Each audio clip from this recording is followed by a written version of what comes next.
네, 최근 채소값이 급등한다는 소식 전해드린 지 얼마 안 된 것 같은데요. 이에 대한 영향으로 외식 물가도 상승한 것으로 나타났습니다. 관련 내용 석병훈 이화여대 경제학과 부교수와 함께 자세히 짚어보도록 하겠습니다. 안녕하세요. 안녕하십니까? 네, 지난달 서울 기준 비빔밥 한 그릇 평균 가격이 11,000원. 넘어선 것으로 나타났습니다. 삼계탕도 17,000원을 넘어섰다고 하는데 외식 물가 얼마나 오른 건가요? 예, 지금 한국소비자원 가격종합정보 포털에서 발표한 바에 따르면요. 서울 기준으로 소비자가 가장 많이 찾는 8개 외식 대표 메뉴 중에서요. 예. 비빔밥이 올해 8월 1,962원에서 지난달 0.7% 상승해가지고 11,038원이 되었습니다. 가장 큰 이유는 지난 여름에 폭염으로 인해서 예. 작황 부진인 채소류 가격이 급등했기 때문입니다. 그래서 통계청이 발표한 9월 소비자 물가에 따르면요.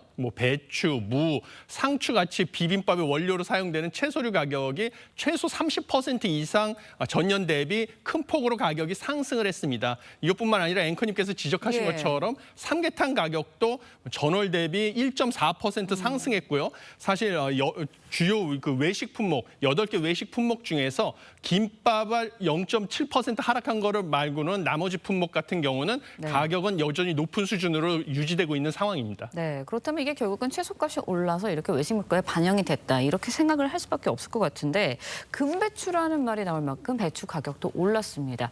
그렇다 보니까 소비자들 사이에서는 다른 재료로, 식재료로 양배추나 이런 걸로 김치 만들기 인기라고 하는데 정말 많이 팔리고 있나요? 어느 정도인가요? 예, 그렇습니다. 지금 배추 가격이 워낙 비싸다 보니까 예. 다른 대체 식품들을 찾고 있는데요. 이커머스 플랫폼 G마켓에 따르면요. 지금 지난달 24일부터 이달 7일까지 양배추와 양상추 거래액이 각각 44%, 41% 네. 늘어났습니다. 이 소비자들이 배추 대신에 양배추나 양상추로 김치 대체품을 제조하기 때문입니다.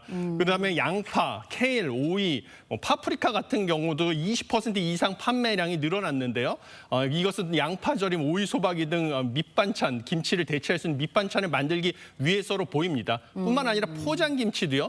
배추김치 대신 이것을 대체할 수 있는 깍두기, 묵은지, 열무김치, 백김치 같은 것이 40% 이상 거래액이 증가했습니다. 네, 기발한 아이디어 같지만 그래도 좀 듣는데 마음은 좀 씁쓸하다라는 생각이 드는데 김장철 곧 다가옵니다. 언제쯤이면 부담 없이 배추 살 수 있을 건지 굉장히 관심이 쏠리고 있는데 정부가 가격 출하량 늘린다든지 아니면 빨리 출하한다든지 가을 배추에 대해서 이런 정책들 내놓고 있는데 언제쯤 마음 놓고 살 수 있을까요? 예, 정부 농림축산식품부에 따르면요. 이달 중순 이후 늦어도 이달 말에는 배추 가격이 좀 안정될 것을 소비자들이 체감할 것이다라고 얘기를 하고 있습니다. 네. 왜냐하면 이달 중순부터 충북 제천과 단양을 시작으로요. 가을 배추 출하가 시작되기 때문입니다. 하지만 일각에서는요. 배추값이 오히려 상승할 수도 있다라는 주장도 대두되고 있습니다. 왜냐하면 가을에도 역시 폭염과 더 많은 폭우로 인해서 가을 배추 조기 출하량이 생각보다 많지 않을 수 있는 데다가요. 또 대형마트가 사실 배추값 할인을 중단했기 때문입니다. 대형마트 그동안 정부의 지원을 받아가지고 최대 40%까지 할인을 해왔었거든요. 근데 이것이 중단돼서 실제로 배추값은 오히려 오를 수도 있다라는 우려도 제기되고 있습니다. 네, 알겠습니다. 배추값 빨리 안정이 됐으면 좋겠다라는 생각이 들고요. 이번에는 금리 인하 소식도 좀 짚어보도록 하겠습니다. 최근이었죠. 한국은행이 3년 2개월 만에 기준금리 0.25%포인트 인하를 했습니다. 요즘에 이제 물가 오르고 대출금리 높다 보니까 소비 여력이 없어서 경기 정말 안 좋다 이런 얘기 많이 하시거든요. 금리가 인하됐기 때문에 소비도 좀 진작이 되고 대출금리도 좀 내려가는 효과 있을까요? 기대감이 어떻게 반영이 될까요? 예, 사실 그동안 내수를 구성하는 요소들을 크게 보면 이제 소비, 그다음에 건설 투자, 설비 투자 이 세 가지 항목을 볼 수가 있는데요. 네. 2분기 기준으로 봤을 때 이 세 항목이 모두 전분기 대비 감소를 했습니다. 그래서 내수 침체 조짐이 나타나고 있었는데요. 이 중에서 소비 같은 경우는 증가할 수 있을지 의문이 제기되고 있는 상황입니다. 네. 왜냐하면 기준금리를 낮춰도요. 지금 금융당국이 올해 안에 가계 대출이 늘어나는 것을 막기 위해서 은행들이 자율적으로 좀 규제를 해라라고 지도를 하고 있어서요. 은행들이 기준금리에다가 더하는 가산금리를 예. 올릴 가능성이 높기 때문입니다. 그러면 기준금리에 가산금리가 더해져서 결정되는 대출금리는 크게 떨어지지 않을 가능성이 크고요. 그러면 가계 입장에서는 대출의 원리금 상환 부담이 변하지 않기 때문에 소비가 늘어나지 않을 가능성이 큽니다.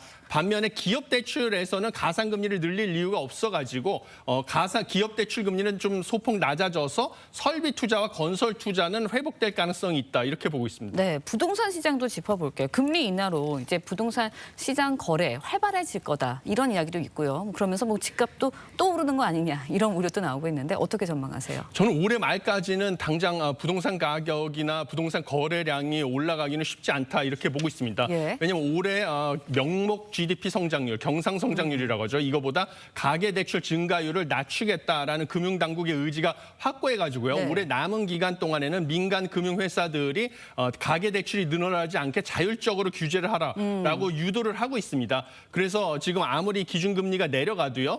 지금 가계가 대출을 추가로 받기가 어려운 상황입니다. 은행들이 대출을 안 해주기 예. 때문이죠. 그래서 올해 말까지는 뭐 가계대출이라든지 부동산 가격이 늘어나기 쉽지 않다고 보는데요. 문제는 내년 초가 되겠습니다. 올해 사실 연끌 수요가 폭증한 이유는 서울 핵심지에 향후 2, 3년 뒤에 신규 주택 공급이 급감할 것이라는 것이 여러 선행 지표로 확인됐기 때문인데요. 기존에 봤을 때는 연초가 되면 네. 금융당국이 대출 규제를 좀 느슨하게 풀어주다가 연말이 되면 이 가계대출 규제 목표를 맞추기 위해서 다시 타이트하게 조이는 경향이 있었습니다. 네. 그래서 만약에 내년 초에 대출 규제가 느슨하게 풀리면 지금 연끌 수요가 다시 폭발할 가능성이 있어서 금융당국이 좀 내년 초에도 가계대출 규제를 좀 고르게 유지를 할 필요가 있다 이렇게 보고 있습니다. 네, 알겠습니다. 이번에는 주식시장도 좀 살펴보도록 하겠습니다. 금리 인하를 하면 통상적으로 주식시장엔 호재로 작용하는 것으로 알려져 있습니다. 그런데 지난 금요일에 주식시장 하락세로 마감을 했거든요. 예상과는 다르게 흐름이 진행되고 있는데 그렇다 보니까 투자하시는 분들에서는 이걸 어떻게 대응해야 되나 이런 생각 많이 하실 것 같아요. 어떻게 보세요? 예, 그렇습니다. 지금 주식시장 같은 경우는 뭐 여러 가지 악재들이 네. 있었는데요. 지금 기준금리 인하 같은 경우는 미국에서 9월에 빅컷을 단행한 이후에 한국은행도 기준금리를 인하할 것이다라는 기대가 널리 확산이 되면서 기준금리 인하는 이미 선반영이 되었었다 이런 인식이 있고요. 그다음에 반면에 최근에 중국 정부는 대규모 경기 부양책을 내놓으면서 아시아에 들어와 있던 외국 투자 자금이 한국 같은 나라에서 빠져나가서 중국으로 이동하는 현상을 보이다 보니까 네. 우리나라의 주가는 크게 상승하지 않고 있습니다. 이처럼 기준금리 인하가 시작됐다 하더라도요. 당분간은 주가라든지 이런 자산의 변동성, 가격의 변동성이 커질 것으로 보이기 때문에요. 지금 투자자분들 입장에서는 일부 자금은 앞으로 기준금리가 하락할 것에 대비해서 현재는 예금금리가 높은 상황이니까 이 일부는 장기 정기예금 같은 곳에다가 넣어두고요. 일부 자금은 단기 예금 또는 뭐 MMF 같이 예. 단기 투자 자금을 넣어놓을 수 있는 상품에다가 보관하고 있다가 주가 반등 시에 새로운 투자를 할 수 있는 그런 기회를 노릴 수 있는 자금으로 가지고 계셔야 된다라고 보고 있습니다. 네, 뭐 상황 좀 천천히 보고 분산 투자하셔야 된다라는 생각인 것 같습니다. 오늘 그 말씀 석병훈 이화여대 경제학과 부교수와 함께 나눠봤습니다. 고맙습니다. 감사합니다.